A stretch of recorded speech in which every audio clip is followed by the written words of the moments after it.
What's going on, everybody? Let's Talk Jets Radio. Hope you guys are all doing well, enjoying your weekends. Quick video on some of the Breece Hall chatter that's going on X right now. I know he posted the picture with the cigarette, sitting back, looking at the cell phone with all the rumors. I know Samini put it out there about Aaron Glenn mentioning he prefers to potentially go to more of a backfield by committee approach this year, which is certainly something that Breece Hall would not like. He obviously hasn't been happy the last couple years with his touches and with his overall production. Had the injury 2 years ago.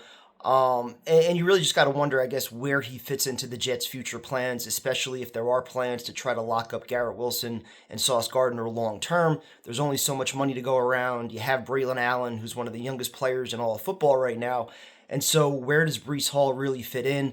Do you trust giving him big money on a 4 or 5 year contract? It did look like at times he kind of lost a little bit of a step last year. And just the running back position in general does kind of feel like, the way that the game has evolved, you can have that running back by committee approach, which Aaron Glenn seems like he wants to do. So does it make the most sense to pay Breece Hall when you have other guys that are a little bit more important at more premium positions that you need to lock up? I don't agree at all with the possibility of drafting a running back at pick 7 if Jinty's there. I don't think that makes any sense. But certainly, this is a draft class where you can find a very good running back rounds 2 through 4 or 5.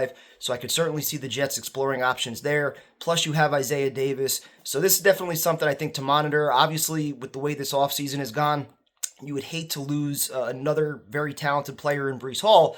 But at the same time, I think it's clear the direction that the organization is kind of going in right now, where if you don't want to say the word rebuilding or retooling, whatever you want to call it, it doesn't feel like they're actually really going for it this year. More so, they're trying to stock up, options and younger players for the future moving forward.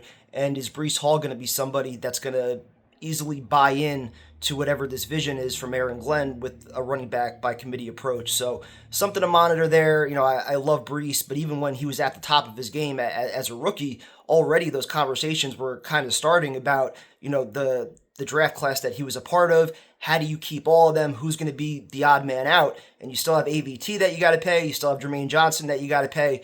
So it almost feels like Breece could be the guy that ends up getting pushed out just because you can't pay everybody.